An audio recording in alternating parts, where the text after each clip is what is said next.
J'étais étudiant en architecture et j'ai cité des professeurs qui m'ont influencé, mais j'ai eu aussi des camarades d'études qui m'ont apporté des choses. Bon, moi je suis issu d'une famille pas du tout intéressée par l'art, pas du tout cultivée, et j'avais un de mes camarades de classe qui avait un père architecte qui avait une bibliothèque d'art gigantesque. Et tous les jours, il m'apportait, ce camarade de classe, il m'apportait un livre d'art. Je découvrais des tas de choses que je ne connaissais évidemment pas. Que ce soit le cubisme, que ce soit l'impressionnisme, etc. Enfin, tout ce qui était en tout cas contemporain. D'un autre côté, j'avais un ami qui était, lui, passionné par l'art géométrique et qui m'a fait découvrir Vasarely. J'ai donc regardé beaucoup d'œuvres de Vasarely, j'ai regardé des bouquins, et je décide, je ne sais plus comment j'ai eu son adresse, je décide de lui écrire, en lui disant, voilà qui je suis, et je crois que j'ai envoyé une ou deux photos. À l'époque, ce n'était pas encore les aciers émaillés, donc c'était des peintures sur panneau.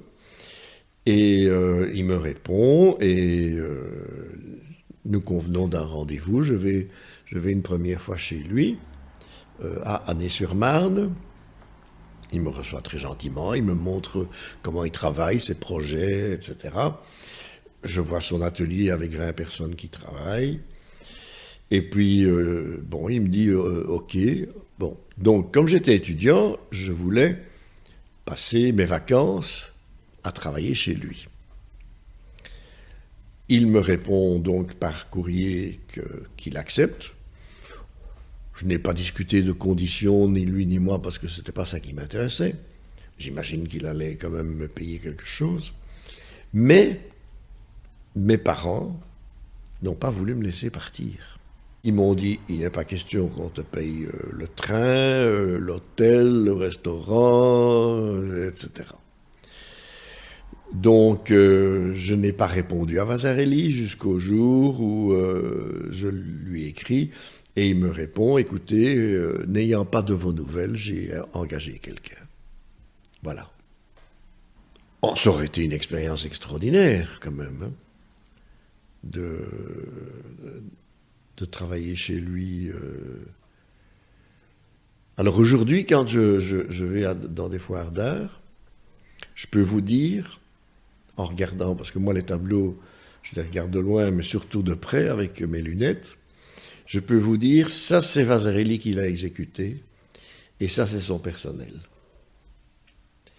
Alors, évidemment, il m'a dit, j'engage les meilleurs éléments de l'école des arts appliqués. Et effectivement, les tableaux qui sont faits par ces assistants sont impeccables au niveau de l'exécution. Ceux faits par Vasarely, pas terribles. Hein. Je comprends qu'il engage les meilleurs éléments. Donc, vous voyez, il y a quoi? Il y a un peu avant le Covid, j'étais allé à une foire de l'art ici au Ezel, et je tombe sur un petit tableau de Vasarely, noir et blanc, et vraiment un petit format, ce qui n'était plus son habitude sur le terre. Il faisait des très grands formats quand il avait son personnel. Et je vais voir de près, et je me dis, oh là là, les cercles, par exemple, c'était un tableau noir et blanc, les cercles, eh bien, on voyait le trou du centre du compas. Bon, chez moi, si vous regardez, vous les voyez encore, mais le minimum. Chez lui, c'était même pas, il n'avait même pas essayé de refermer le trou. Moi, j'essaye de le refermer. On peut encore, sur certains tableaux, les détecter, mais ça ne saute pas aux yeux. Et puis, la précision, c'était pas ça, hein. Je dois dire que les gens qui viennent visiter mon atelier sont fascinés par la précision de mon travail. Au point que plusieurs personnes m'ont dit, mais c'est de la sérigraphie que vous faites. Je dis, ah non. Oui, mais alors comment vous faites? Je dis, avec des instruments compas, latte, d'abord au crayon, et ensuite, eh bien, quand j'étais étudiant en architecture, on faisait les plans au crayon sur calque, et puis on les faisait à l'encre de Chine. Et comment est-ce qu'on appliquait l'encre de Chine? C'était bien avant les Rotring et compagnie, avec un tirling.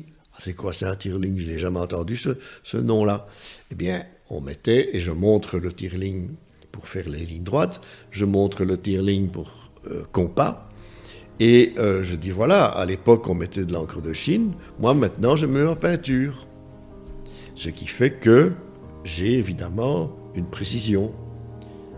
En plus, pour moi, la précision est une exigence. Ça doit être impeccable, parfait. Voilà. Comme une architecture doit être d'une exécution parfaite.